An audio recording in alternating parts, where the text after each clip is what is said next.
Phim mới của Hứa Khải và Cảnh Thiên có CP mạnh mẽ làm fan phát cuồng chỉ sau một tập phim.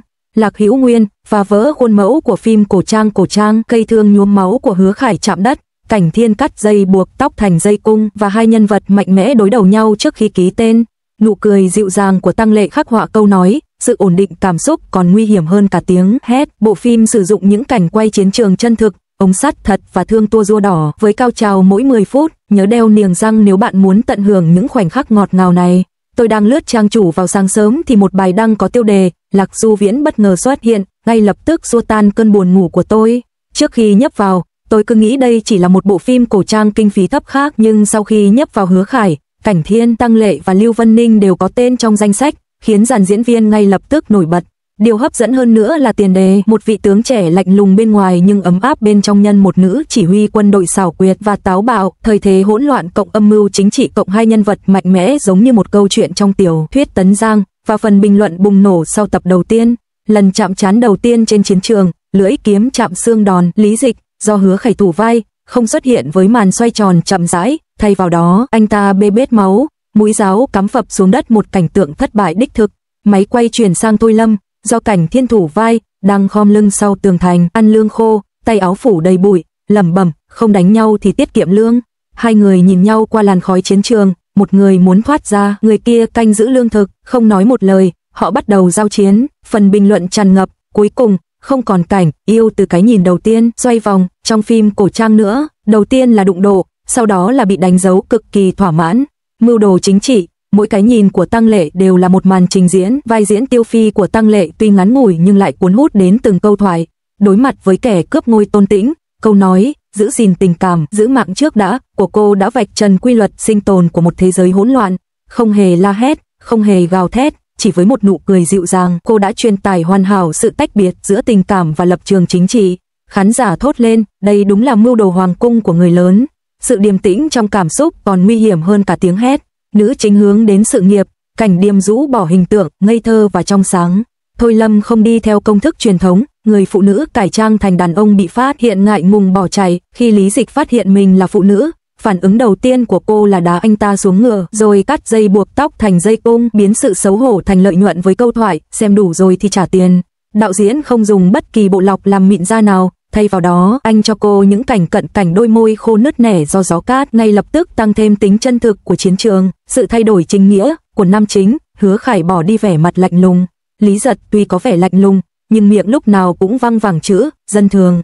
Trước cuộc tập kích ban đêm, ông nói với phó tướng, chiếm thành thì dễ, nhưng dân chúng ăn gì sau đó. Câu nói này đã nâng tầm vị tướng. Lần này, Hứa Khải từ bỏ vẻ lạnh lùng như băng, thể hiện sự tàn nhẫn khi cần thiết và hèn nhát khi cần thiết. Trong lúc chạy trốn, ông đã cãi nhau với Thôi Lâm vì một túi nước, và vẻ mặt im lặng khi bị phản bác đã khiến phần bình luận tràn ngập dòng chữ, vậy ra ngay cả tướng quân cũng có lúc khó xử trong giao tiếp xã hội. Vai phụ độc đáo, Lưu Vân Ninh vẫn thu hút sự chú ý ngay cả khi toàn bộ diện mạo của anh bị cắt bỏ. Lưu Vân Ninh vào vai Tôn Tĩnh, thủ lĩnh phiến quân. Hiện tại, chúng ta chỉ nghe thấy giọng nói của anh chứ không thấy mặt, mặc dù hình bóng anh dương cung bắn tên xé tan lá cờ quân đội đã thu hút vô số bình luận trên màn hình rằng khí chất của nhân vật phản diện này thật kinh khủng. Các nguồn tin chính thức tiết lộ rằng anh sẽ có mối quan hệ yêu ghét với Tăng Lệ sau này. Trong phim, đứng trước sự lựa chọn giữa tình yêu và quyền lực, hứa hẹn một khoảnh khắc đau lòng. Sản xuất, nghèo nhưng thẳng thắn và trung thực, đồng thời sẵn sàng nỗ lực. Kinh phí rõ ràng là khiêm tốn, các cảnh chiến trường được quay hoàn toàn bằng hiệu ứng thực tế và hiệu ứng khói, không có CGI đồ sộ với hàng ngàn quân lính, nhưng chiến tranh đô thị quy mô nhỏ đã được chỉnh sửa để tạo cảm giác cấp bách. Trang phục và hóa trang theo hướng thực tế, áo giáp sờn rách, áo choàng sờn rách và ngay cả ngọn giáo tua đỏ của Thôi Lâm cũng là một ống sắt thật. Cảnh Điềm vẫn còn vết chai trên cánh tay do luyện tập với ngọn giáo trong quá trình quay phim. Đạo diễn nói rằng kinh phí phải được chi tiêu một cách khôn ngoan, các cảnh hành động được quay trong một cảnh quay liên tục, và các diễn viên tự mình cưỡi ngựa và ngã xuống, tiết kiệm chi phí nhưng thể hiện sự cống hiến thực sự. Nhịp độ, một cao trào nhỏ sau mỗi 10 phút. Tập đầu tiên dài 45 phút, đầy ắp thông tin, phục kích rút lui ngụy trang ném bom lương thực tàn sát lẫn nhau liên minh, không hề có cảnh thưa. Cuối cùng, hai người bị ép phải cưỡi ngựa cùng nhau. Lý Dịch đưa tay ra đỡ Thôi Lâm lên ngựa, nhưng cô đã chủ động kéo anh xuống và tự mình ngồi lên yên, bỏ mặc anh đứng đó ngơ ngác. Phần bình luận tràn ngập tiếng cười, lần đầu tiên trong một bộ phim cổ trang lãng mạn mà nữ chính không nể mặt nam chính. Mời mọi người nhấp vào đây để tiếp tục hướng dẫn xem. không xem ở tốc độ 3x để không bỏ lỡ bất kỳ câu chuyện cười nào. Lời thoại dày đặc, những câu đùa được đặt khéo léo nhưng tinh tế. Câu nói, tu cao, tiếng lóng trên mạng Trung Quốc dùng để chỉ những lời bình luận mỉa mai hoặc chỉ trích của Lôi Lâm về ông chủ Hứa Xuông, dựa trên câu thoại bánh của tướng quân dù to đến đâu cũng không no bụng. Lý Dịch đáp trả, bánh không tròn thì làm sao lăn đến tay anh được. Nhân viên văn phòng sẽ lập tức bị choáng ngợp, khuyến nghị nên xem phim một lần, tắt bình luận rồi bật lại xem lần 2 để thấy những diễn viên hài tài năng và nhân đôi niềm vui. Cách đây không lâu, một câu chuyện cảm động bất ngờ xuất hiện trên các chủ đề thịnh hành của Weibo, Hứa Khải dẫn đầu danh sách với màn trình diễn đầy cảm xúc. Khoảnh khắc đó, không hề có bất kỳ hiệu ứng đặc biệt, chỉnh sửa hậu kỳ hay nước mắt giả tạo nào, anh đã khiến khán giả vô cùng xúc động với kỹ năng diễn xuất vững chắc và nỗ lực không ngừng nghỉ. Vài giây biểu diễn ngắn ngủi ấy, tuy ngắn ngủi nhưng lại khó quên và đọng lại trong lòng khán giả rất lâu. Thực ra, khoảnh khắc mắt đỏ hoe của Hứa Khải là kết quả của rất nhiều nỗ lực. Để đạt được biểu cảm xúc tự nhiên đó, anh đã giảm lượng nước uống trong 3 ngày trước khi quay và trải qua khóa huấn luyện đặc biệt để tăng cường lưu thông máu đến mắt. Mỗi ngày, anh đều kiên trì chống đẩy để máu tập trung quanh mắt, khiến nỗi đau khổ của một mối tình tan vỡ trở nên tự nhiên và xúc động hơn. Đạo diễn yêu cầu anh phải tập trung toàn bộ cảm xúc vào đôi mắt khi bước vào thang máy. Vì vậy, Hứa Khải đã không ngừng điều chỉnh trạng thái, nỗ lực để từng chi tiết phản ánh đúng cảm xúc thật của nhân vật.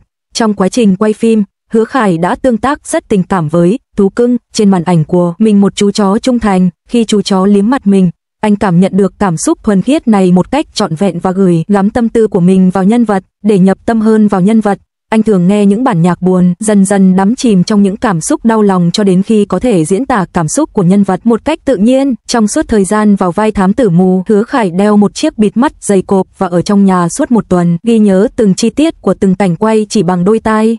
Không có thị giác, anh dùng thính giác để cảm nhận từng tấc không gian và từng thay đổi nhỏ nhất của âm thanh. Quá trình rèn luyện đặc biệt này không chỉ cải thiện kỹ năng diễn xuất mà còn cho phép anh cảm nhận sâu sắc hơn sự cô đơn và sức chịu đựng của nhân vật.